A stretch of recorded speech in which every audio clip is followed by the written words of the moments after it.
One conversation with a traveling artist turned his safe, predictable life into the adventure he never knew he needed. It was just another Tuesday evening in downtown Seattle. The rain was doing its usual dance on the office windows, and Jake was still hunched over his computer at 8:30. Most of his coworkers had left hours ago, but he didn't mind staying late. Work kept his mind busy, and going home to an empty apartment wasn't exactly appealing these days. Jake worked as a software developer for a tech company. He was 28, good at his job, and had been living in the same routine for months. Wake up, coffee, work, home, sleep, repeat. 6 months ago, his long-term girlfriend had moved out after they realized they wanted different things in life. Since then, Jake had basically become a hermit. His desk was cluttered with empty coffee cups and sticky notes. The blue glow from his monitor was the only light in the office. He was deep into fixing some complicated code when he heard footsteps behind him. Still here? It was Lisa from the marketing team. She was one of those naturally cheerful people who somehow made everyone around her feel a little brighter. Jake looked up and rubbed his eyes. "Yeah, just trying to finish this project, you know how it is." Lisa grabbed a chair and sat down next to him. "Actually, I don't know how it is because normal people go home at normal times." She grinned. "Listen, I'm having a few friends over. At my place tonight. Nothing crazy, just some pizza and good conversation. You should come." Jake's first instinct was to say no.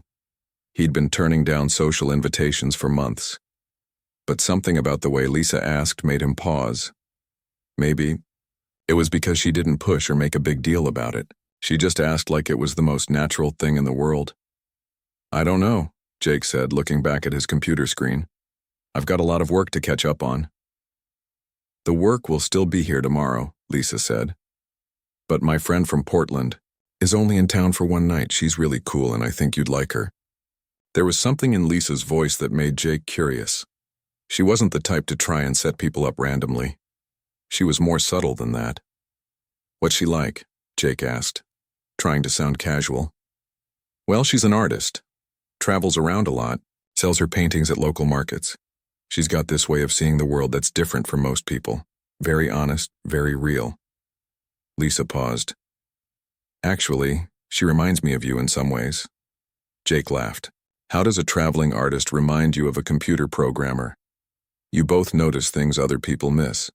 You both think deeply about stuff, and you both have this habit of keeping the most interesting parts of yourselves hidden." That comment hit Jake harder than he expected. He saved his work and closed his laptop. "Okay, you've got my attention. What time should I be there?"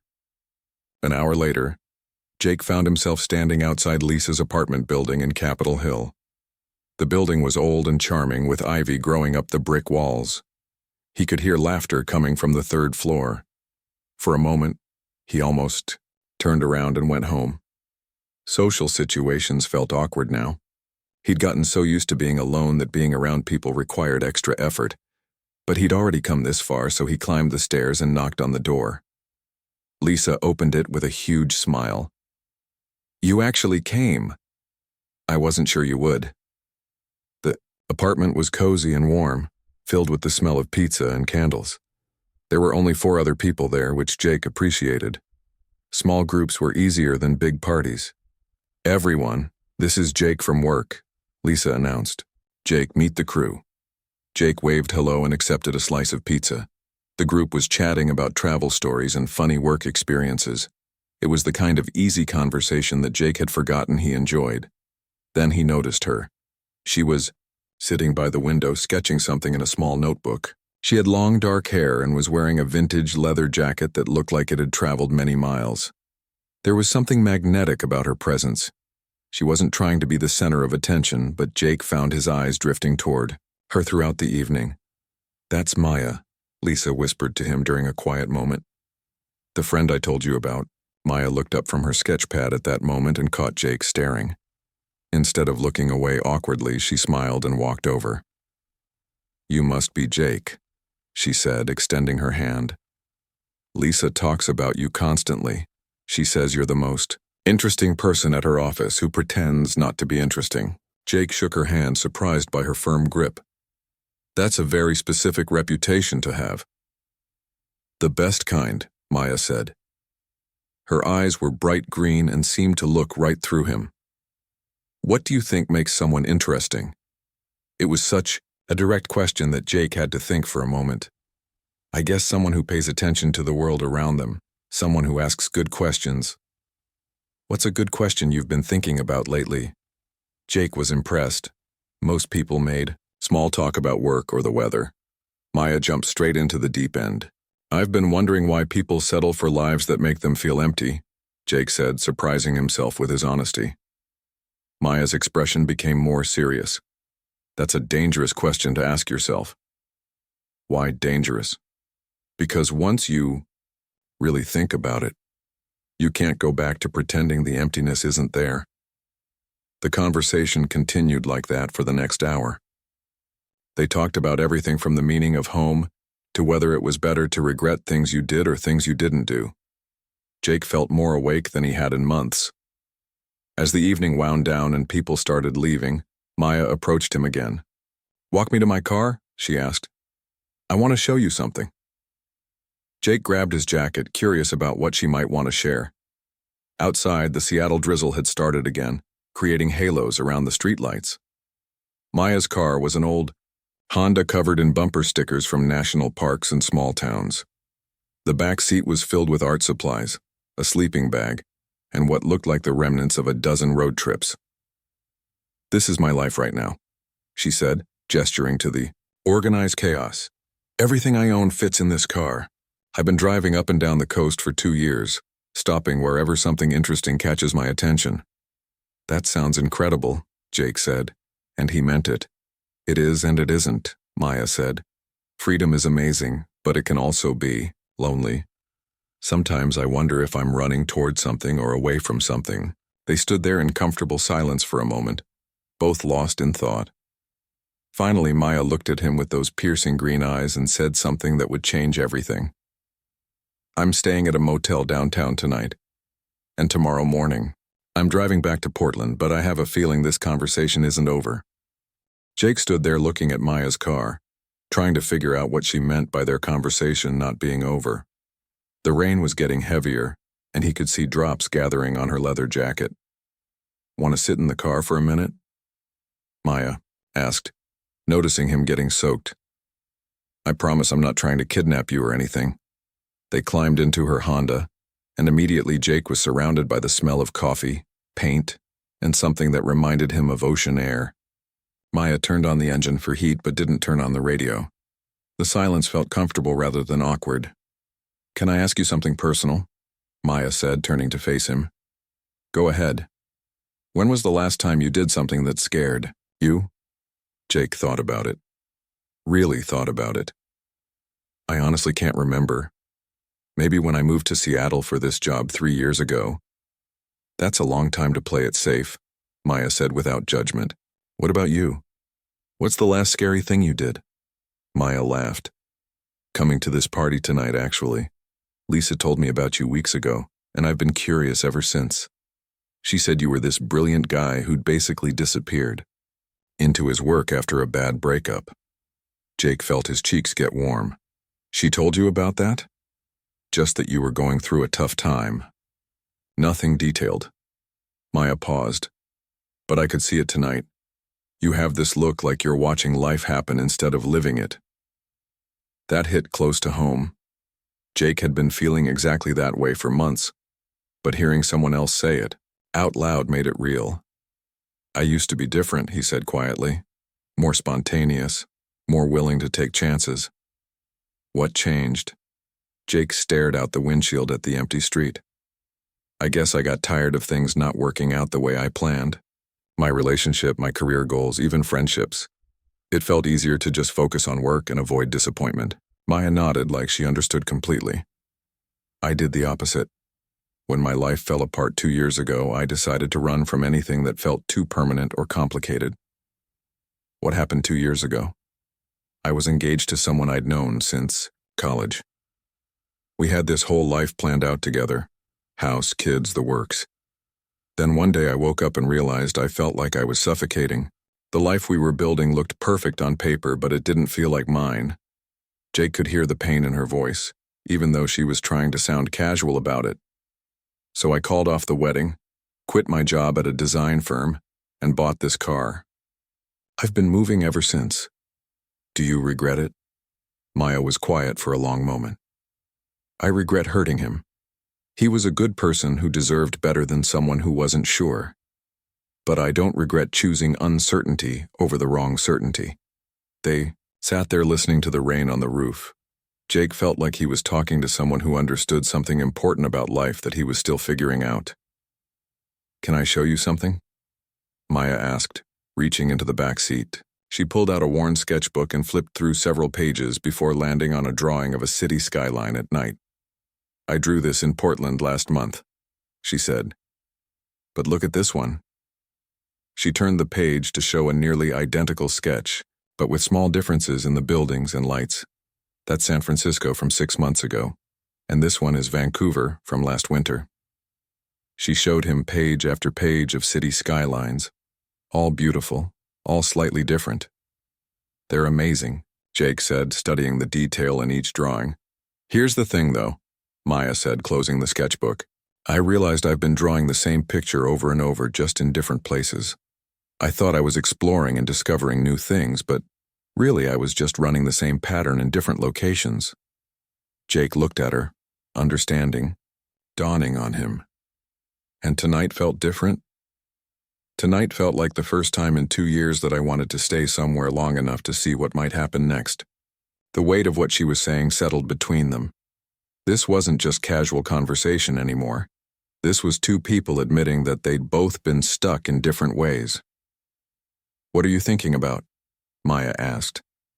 I'm thinking that 6 hours ago I was planning to go home, eat leftover pizza and watch Netflix until I fell asleep. And now I'm sitting in a car with someone I just met, having the most honest conversation I've had in months. Maya smiled. Life's funny like that. Sometimes. What happens now? Jake asked. Maya looked at him for a long moment. I don't know. That's what makes it interesting.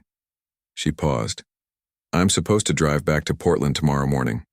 I've got a small apartment there and some art shows lined up. That sounds like a good plan. It is a good plan. A safe plan. Maya turned. The key in the engine went quiet. But I keep thinking about what you said earlier. About people settling for lives that make them feel empty. Jake felt his heart rate pick up. What are you thinking? I'm thinking that maybe instead of running away from things that feel too real, I should try running toward something for once. The air in the car felt charged with possibility. Jake knew that whatever Maya said next would change something fundamental about this night. What would running toward something look like, he asked. Maya looked directly at him. I don't know yet. But I know it starts with not driving back to Portland tomorrow morning. Jake stared at Maya, trying to process what she just said. Not driving back to Portland meant staying in Seattle.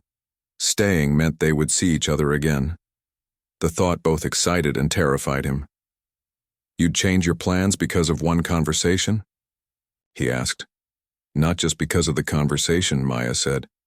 Because of how the conversation made me feel. When was the last time you talked to someone and felt like they actually heard you? Jake knew exactly what she meant. Most conversations felt like people waiting for their turn to speak. This felt different. It felt like they were actually building something together with their words. But you barely know me, Jake said. What if I turn out to be completely boring? Maya laughed. Jake, in the past 2 hours you've told me about your theory that most people are afraid of their own dreams, shared your thoughts on why cities feel lonely even when they're full of people, and admitted that you haven't felt truly excited about anything in months. If that's your version of boring, I'd hate to see what you consider interesting. Jake felt something stirring in his chest that he hadn't felt in a long time.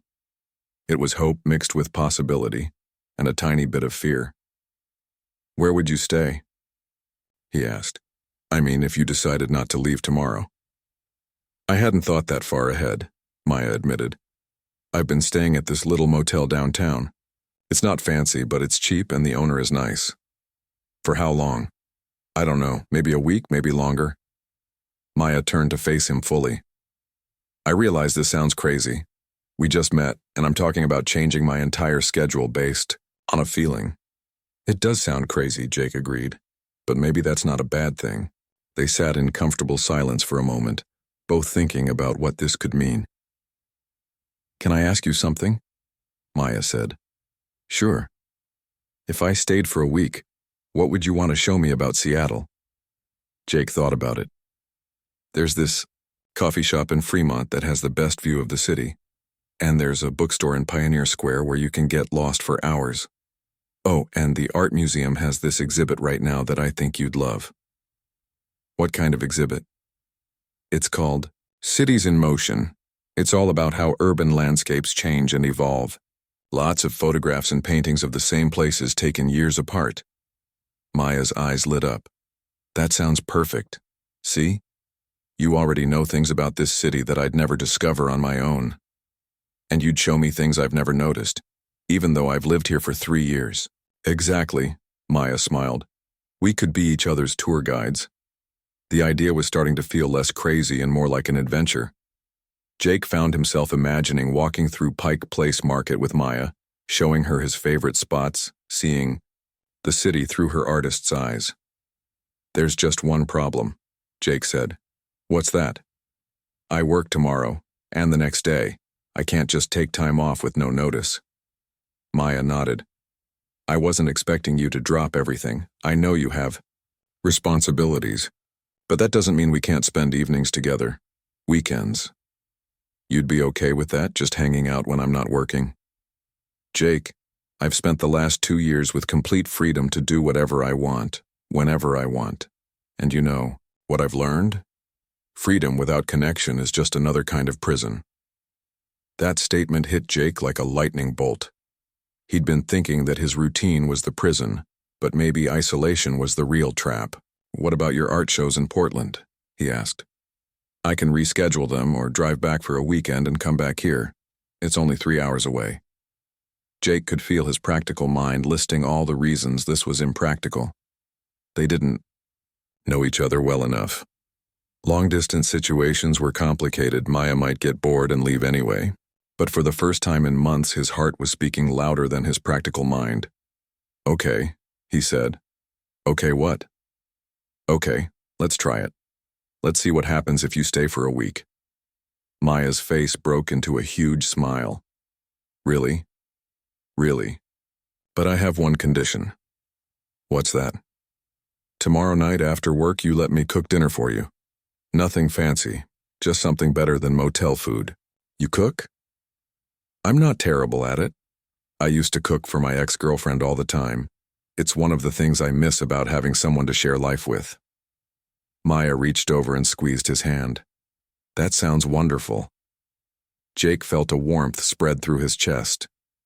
For the first time in months, he had something to look forward to. I should probably head home, he said, early day tomorrow. Me too, Maya said. But Jake? Yeah? Thank you for taking a chance on this, on me. Thank you for giving me a reason to take chances again. They exchanged phone numbers and Jake got out of the car. As he walked to his own car, he heard Maya roll down her window. Hey, Jake? He turned around. Tomorrow's going to be interesting.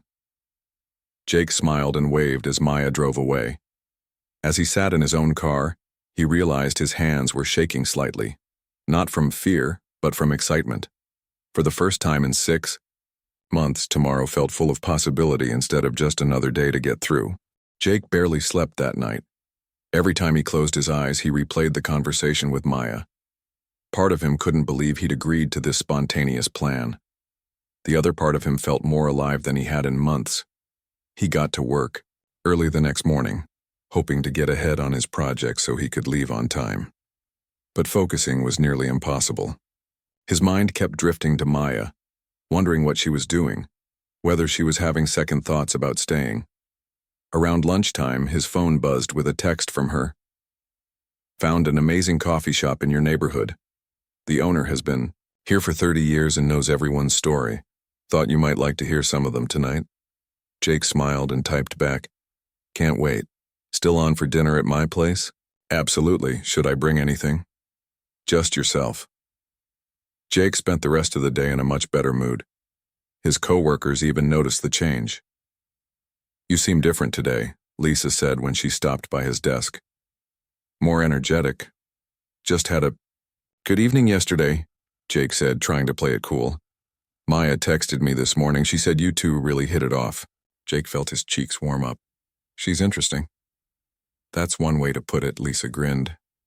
She also said she's sticking around Seattle for a while. Any idea why? Jake shrugged, but he couldn't hide his smile. Maybe she likes the city. Right, Lisa said, clearly not buying it. Well, whatever the reason, I'm glad. You needed something to shake up your routine. That evening, Jake left work exactly at 5 o'clock for the first time in months. He stopped at the grocery store and picked up ingredients for pasta and salad. Nothing too fancy, but something that would show he'd put thought into it. At home, he found himself cleaning his apartment more thoroughly than he had in weeks. Not because it was messy, but because he wanted Maya to feel comfortable there. He even put on some background music and lit a candle.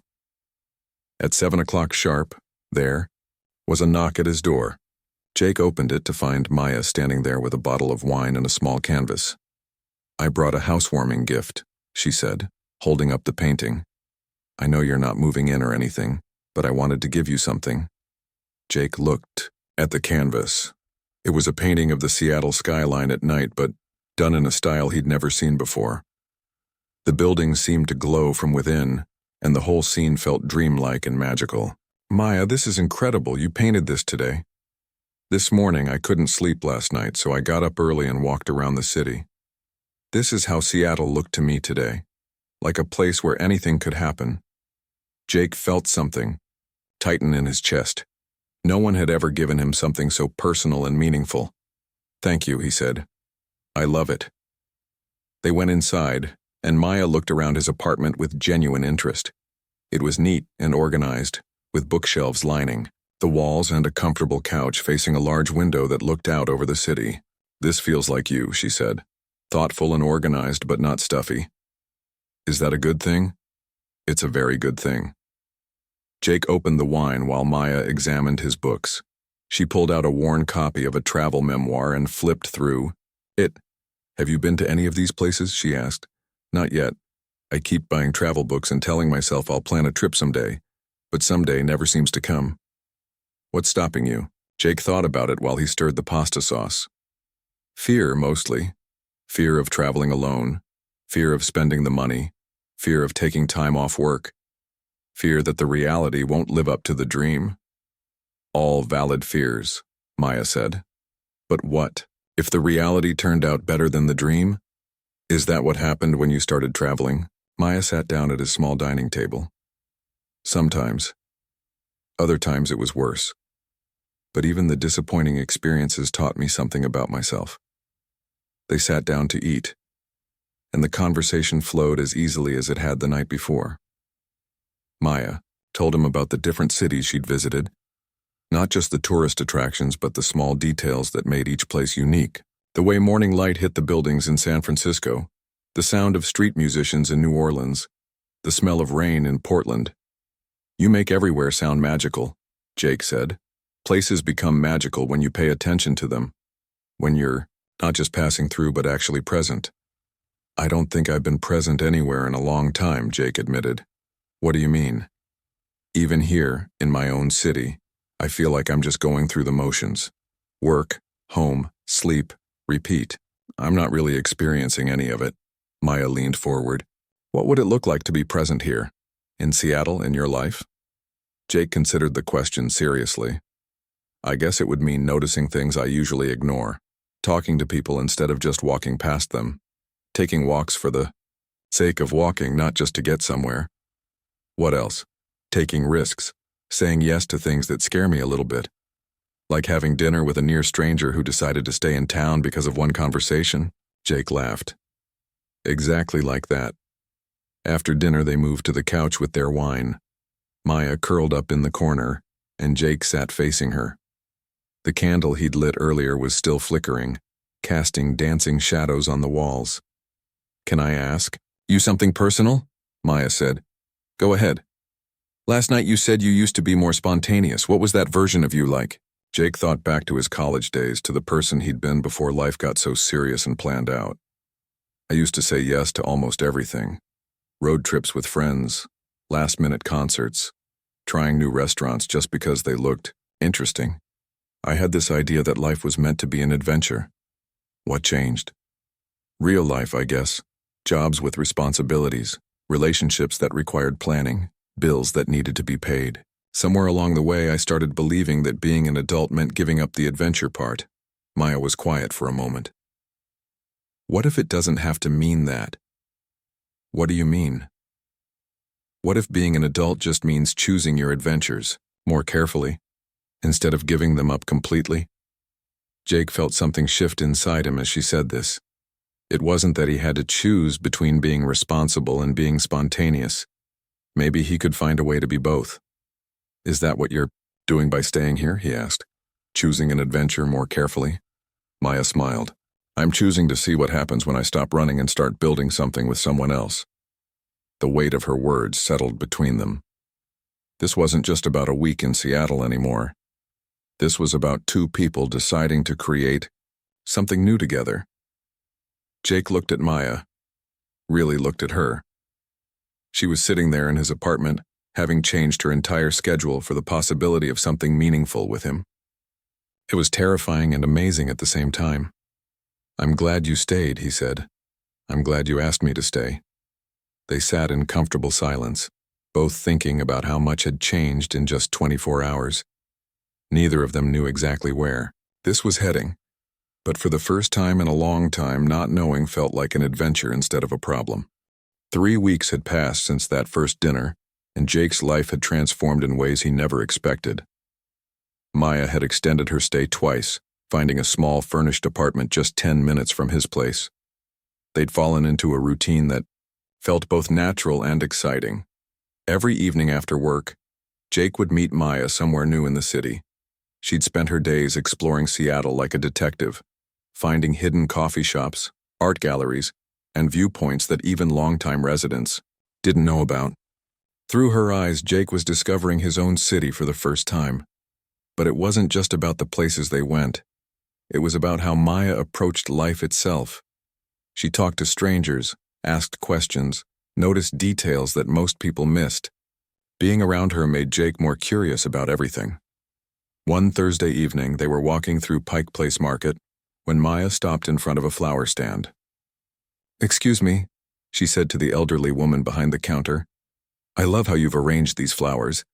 Is there a story behind the combinations?" The woman's face lit up. For the next 20 minutes, she told them about her grandmother's flower garden, how she'd learned to pair colors and textures, and why she chose to work at the market instead of opening her own shop. As they walked away, Jake shook his head in amazement.